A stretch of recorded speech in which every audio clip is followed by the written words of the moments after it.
நல்ல பிரீதிங் இருக்கும்.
ஆக்டர் விஷாலோட வெறித்தனமான ஆக்டிங்ல இன்னைக்கு உலகம் ஃபுல்லா தியேட்டர்ஸ்ல ரிலீஸ் ஆகி இருக்கக்கூடிய படம் தான் மகுடம்.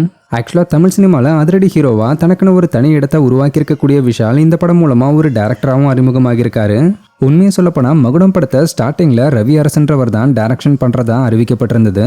பட் ஷூட்டிங் தொடங்கினதுக்கு அப்புறம் ஏற்பட்ட சில காரணங்கள்னால டைரக்டர் பொறுப்புல அப்ப மாற்றம் ஏற்பட்டதா சொல்லப்பட்டுச்சு. அதை தொடர்ந்து தான் படத்தோட டைரக்டர் பொறுப்பை விஷாலை ஏத்துக்கிட்டு நடிகரா மட்டும் இல்லாம ஒரு டைரக்டராகவும் ஒர்க் பண்ண ஆரம்பிச்சு படத்தோட உருவாக்கத்துல நேரடியாக ஈடுபட்டு இருந்தாரு. ஸோ முதல் முறையா விஷால் ஒரு டைரக்டர் பொறுப்பை ஏத்துக்கிட்டு படத்துல வேலை பார்த்ததுனால மகுடம் படம் மேல ஸ்டார்டிங்ல இருந்தே எதிர்பார்ப்பு எகிரிச்சு. கூடவே இந்த படத்துல அப்பா மகன்னு 2 கேரக்டர்ல ஆக்டர் விஷால் நடிக்கிறாருன்றதுனால ஆக்டிங் அண்ட் டைரக்ஷன் இப்படி 2 பொறுப்புகளையும் ஒரே நேரத்தில் அவர் கவனிக்க வேண்டி இருந்திருக்கு. இதனாலேயே மகுடம் படம் விஷாலோட திரைப்பயணத்துல முக்கியமான ஒரு முயற்சியா பார்க்கப்படுது.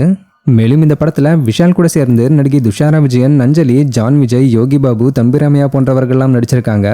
ஜிவி பிரகாஷ் தான் இந்த படத்துக்கு மியூசிக் கம்போஸ் பண்ணியிருக்காரு. ஸோ இந்த படம் இப்போ ரிலீஸ் ஆகி மக்கள் மத்தியில் நல்ல ஒரு வரவேற்பு பெற்றுக்கிட்டு வர நிலையில விஷால் இந்த படத்தோட ஷூட்டிங் ஸ்பாட்ல எடுக்கப்பட்ட பிடிஎஸ் வீடியோ ஒன்று ரீசெண்டாக ஷேர் பண்ணியிருக்காரு. இதை பார்த்த பலரும் இம்ப்ரெஸ் ஆகி நடிகர்ன்றதையும் தாண்டி ஒரு இயக்குனராக விஷால் வேற லெவல் பர்ஃபார்ம் பண்ணியிருக்காரு. பர்ஃபெக்ஷனுக்காக இவ்வளோ டெடிகேஷனோட ஒர்க் பண்ணியிருக்கிறத பார்க்கும்போதே புல்ல இருக்குதுன்னு சொல்லி பலரும் பாராட்டி கமெண்ட் செக்ஷனில் ஃபயர் விட்டுக்கிட்டு வராங்க. இதை தொடர்ந்து இப்போ இந்த வீடியோ வைரலாகவும் தொடங்கியிருக்கு. ஸோ மகுடம் படத்தை நீங்கள் பார்த்துட்டீங்களா? அப்படி பார்த்துருந்தீங்கன்னா படம் எப்படி இருக்குன்ற உங்களுடைய கருத்துக்களை கமெண்ட்டில் சொல்லுங்கள். இந்த மாதிரியான அப்டேட்ஸ்க்கு மறக்காமல் நம்மளுடைய சேனலை சப்ஸ்கிரைப் பண்ணிக்கோங்க. தேங்க்யூ.